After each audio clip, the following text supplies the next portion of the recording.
మద్యానికి బానిసగా మారిన ఓ వ్యక్తిని కుటుంబ సభ్యులు ఓ పునరావాస కేంద్రంలో చేర్పించారు. మారిన మనిషి తిరిగి వస్తాడని ఆశతో ఎదురుచూస్తున్నారు. అలా ఎదురుచూస్తున్న వారికి ఓ షాక్ లాంటి వార్త తెలిసింది. పునరావాస కేంద్రంలో చికిత్స పొందుతున్న తమ మనిషి చనిపోయాడని తెలిసింది. దీంతో కుటుంబ సభ్యులు పునరావాస కేంద్రంపై దాడికి దిగారు. ఇంతకీ ఆ రిహాబిలిటేషన్ సెంటర్లో ఏం జరిగింది? చికిత్స కోసం వెళ్ళిన మనిషి ఎలా చనిపోయాడు? జరగనారినది ఏమన్నా జరిగిందా? తెలుసుకోవాలంటే ఈ స్టోరీ చూడాల్సిందే.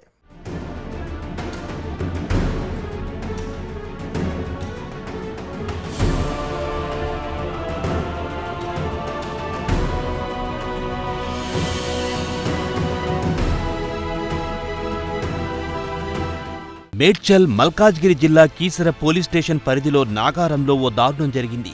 రీహాబిలిటేషన్ సెంటర్లో చికిత్స పొందుతున్న గౌడ్ చనిపోయాడు. చికిత్స కేంద్రంలో జరిగిన ఓ గొడవ గౌడ్ ప్రాణాలు తీసింది. కీసర సీఐ ఆంజనేయులు తెలిపిన వివరాల ప్రకారం మద్యానికి బానిసైన మల్కాజ్గిరిలోని వినాయక నగర్కు చెందిన కృష్ణగౌడ్ సెంట్రింగ్ పనులు చేసుకుంటూ జీవనం సాగిస్తున్నాడు. మద్యానికి పూర్తిగా బానిసయ్యాడు. మద్యం బానిసత్వం నుంచి విముక్తి కల్పించడానికి కుటుంబ సభ్యులు ఏడాది క్రితం నాగారం ఎస్వి నగర్లోని జ్యోతి పునరావాస కేంద్రంలో చేర్పించారు. అక్కడే చాలా కాలంగా చికిత్స పొందుతున్నాడు. ప్రశాంతంగా ఉన్న జీవితంలో అనుకోని మలుపు చోటు చేసుకుంది.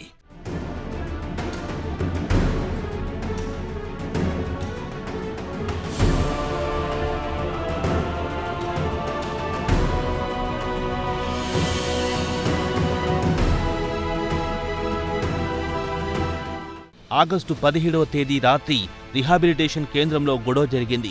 రాజశేఖర్ అనే వ్యక్తికి కృష్ణగౌడ్కు మధ్య చిన్న వాదన మొదలయ్యింది. అది కాస్త పెద్దదిగా మారింది. ఈ క్రమంలో 2వ అంతస్తు ఇన్ఛార్జ్ ఖయ్యూమ్ ఎంట్రీ ఇచ్చాడు. తన కర్కసత్వం చాటుకున్నాడు. కృష్ణగౌడ్ను 3వ అంతస్తుకు తీసుకెళ్లి కిటికీకి కట్టేసి ఛాతీపై చేతులతో తీవ్రంగా కొట్టాడు. మరో వ్యక్తి స్వామి బెల్టుతో కొట్టాడు. దీంతో గౌడ్ అపస్మారక స్థితికి చేరుకోగా మంచంపై పడుకోబెట్టారు.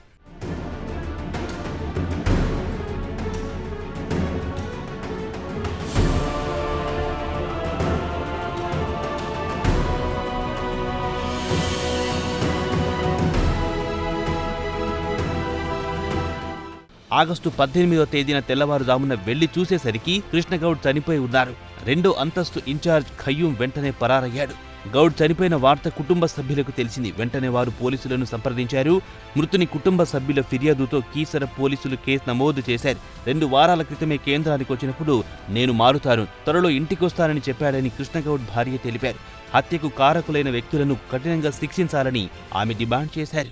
తాగుతుండు సతాయిస్తుండని వేసినాం అంతే. 2-3 నెలలు మొన్న వచ్చిన వారం కింద వచ్చిన తీసుకుపోతా, ఒక వారం అయినాక అని చెప్పిన, వారంకు వచ్చి తీసుకుపోతా అని చెప్పేసి పోయినా. అంతేగాని ఇట్లా కొట్టి చంపుతారని నేను అనుకోలేదు. ఎందుకు కొట్టిరంట? ఎందుకు కొట్టిరు? వాడు కొట్టినోడు లేడు, ఓనర్ లేడు. ఎవరిని అడగాలి? ఏమంటున్నారు వాళ్ళు? ఓనరే ఫోన్ చేసిండు, 7:30 ఫోన్ చేసిండు మా బిడ్డకి, మీ డాడీ చనిపోయిండు, వేరే వాళ్ళు కొట్టుకురంట, చనిపోయిండు మీ డాడీ అని చేసిండట. అంతేగాని మేము చంపుతాడని వేయలేము సార్. తాగి సతాయిస్తాడు, ఇల్లుండి తాగుడు బంద్ చేస్తాడని కారణంగా పెట్టినాం మేము. అంతే, తాగుడు బంద్ చేయాలి, తాగుడు బంద్ చేయడానికి తీసుకోవాలని పెట్టినాం. అంతేగాని ఇంకా అంతకు మిక్కిలు ఏం లేదు. ఆయన ఇంకో చెడు గుణం లేదు ఆయన. తాను అంత కొట్టి చంపాల్సింది ఏం అవసరం వచ్చిందో వాళ్ళకి నాకు అర్థమవుతలేదు. ఒక ప్రాణం తీస్తారా సార్? 10,000 ఫీజు కట్టి చంపించుకుంటామా మేము? బాను మీరు చెయ్యొద్దు, కొట్టొద్దు, నేను ఉంచుతున్న ఒక 5-6 నెలల నుంచి తీసుకుపోతా అంటే, సరే అమ్మా కొట్టే బాధ్యత లేదు నీకు, నేను కొట్టనియా అని చెప్పిండు. నెల తిన్నా తినకున్నా నేను ఫీజు కడుతున్నాను, అమ్మ కూడా మంచిగా ఉండాలని. నేను ఇంత అన్యాయం చేస్తారని అయితే అనుకోలే. పొద్దున్న దాకా కొట్టి చంపి వెళ్ళిపోయినట్టు. ఎట్లా వెళ్ళిపోతాడు మరి? వీనికి ఉండాలి కదా రెస్పాన్సిబుల్, నడిపించినప్పుడు బాగా ఉండాలి కదా. ఎప్పుడు కొట్టిరంట? ఎప్పుడు కొట్టినో తెలియదు. ఇక వాడు ఎవరు చెప్తలేరు, ఏం చెప్తలేరు మాకు. ఎప్పుడు కొట్టినో తెలియదు. పొద్దున 7:30 ఫోన్ చేసి బాగానే ఫోన్ చేసింది మాకు.